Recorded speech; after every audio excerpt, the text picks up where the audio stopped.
చేసినా కూడా ఎస్పీ రాని పరిస్థితిలో ఉన్నప్పుడు, కనీసం సిఐని ఎస్ఐని కూడా పంపించిన పరిస్థితిలో ఉన్నప్పుడు, అటువంటి బూత్లో, సెన్సిటివ్ బూత్లో కేవలం ఒకే ఒక్క హోంగార్డును పెట్టి బూతులు నడుపుతా ఉన్నారు.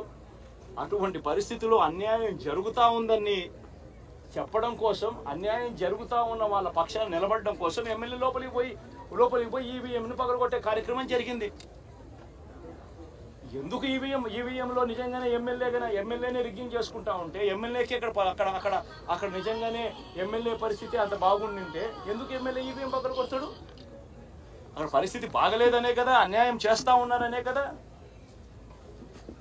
అక్కడికి పోయినప్పుడు అన్యాయం చూశాడు కాబట్టే కదా ఈవీఎం పగలగొట్టాడు. ఆ ఈవీఎం ఏదైతే పగలగొట్టిన కేసులు ఏదవుతుందో తనకు బెయిల్ వచ్చింది. ఈరోజు తాను బెయిల్ అక్కడ లోపల ఉన్నది ఈవీఎం పగలగొట్టిన కేసులో కాదు, తను లోపల ఉన్నది ఈవీఎం పగలగొట్టిన కేసులో. అన్యాయం జరిగింది అని చెప్పి, అన్యాయం జరుగుతూ ఉన్న పరిస్థితిలో ఎమ్మెల్యే అక్కడికి పోయి అడ్డుకునే కార్యక్రమంలో జరిగింది అని చెప్పి కోర్టులు కూడా గుర్తించాయి కాబట్టి తనకు బెయిల్ వచ్చింది.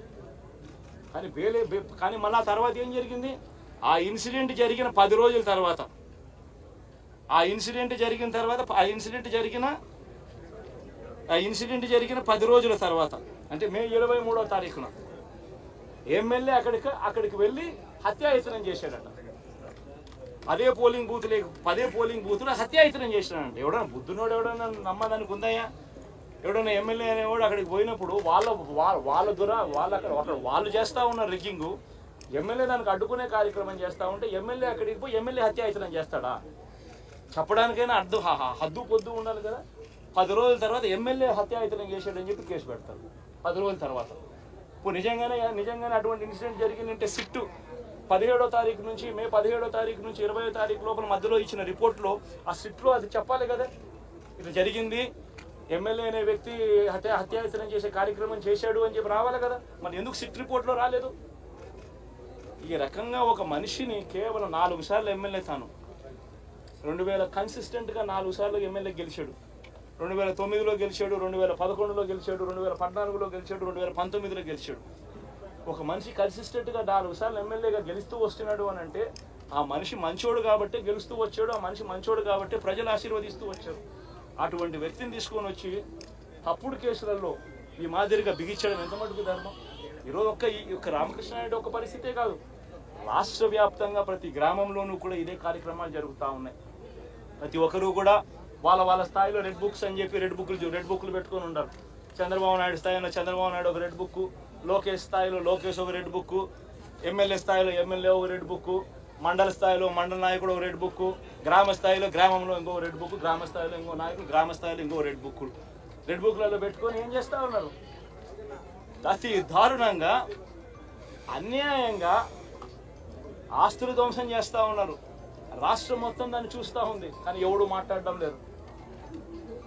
దొంగ కేసులు పెడతా ఉన్నారు, పోలీసులు ప్రేక్షక పాత్ర పోషిస్తూ ఉన్నారు. దొంగ కేసులు పెడతా ఉన్నారు, వాళ్ళే కొడతారు, మన ఇటువైపున కేసులు పెడతా ఉన్నారు. రాష్ట్రం మొత్తం ఇది చూస్తూ ఉంది.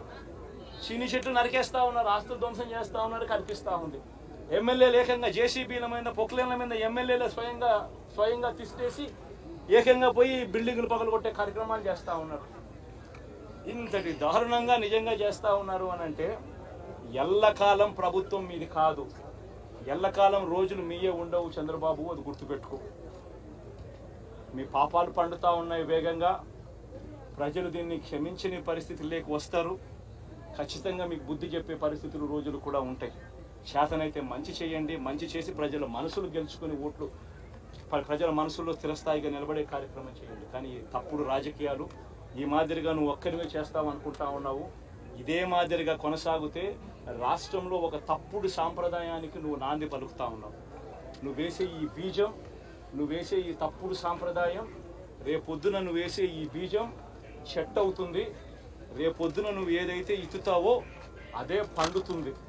రేపొద్దున మళ్ళీ మీ గ్రామాలలో మీ కార్యకర్తలకు ఇదే పరిస్థితిని, ఇదే మాదిరిగానే మళ్ళీ జరిగే కార్యక్రమాలు కూడా జరుగుతాయి. అటువంటి తప్పుడు సాంప్రదాయాలు దయచేసి ఇప్పటికన్నా ఆపండి. నాయకులుగా ఉన్న మనలాంటి వాళ్ళం ఇలాంటివి ప్రోత్సహించకూడదు. ఇలాంటివి ఎవరు తప్పు చేసినా తప్పు అని చెప్పే కార్యక్రమం నాయకులుగా మనం చెయ్యాలి. కానీ దగ్గరుండి ఈ మాదిరిగా ప్రోత్సహించడం అతి దుర్మార్గమైన కార్యక్రమం. దయచేసి దీనికి ఫుల్ స్టాప్ పెట్టే కార్యక్రమం ఖచ్చితంగా చెయ్యండి చంద్రబాబు అని చెప్పి సందర్భంగా మరొక్కసారి చంద్రబాబును ఈసారి హెచ్చరిస్తున్నామని కూడా చెప్తా ఉన్నాం.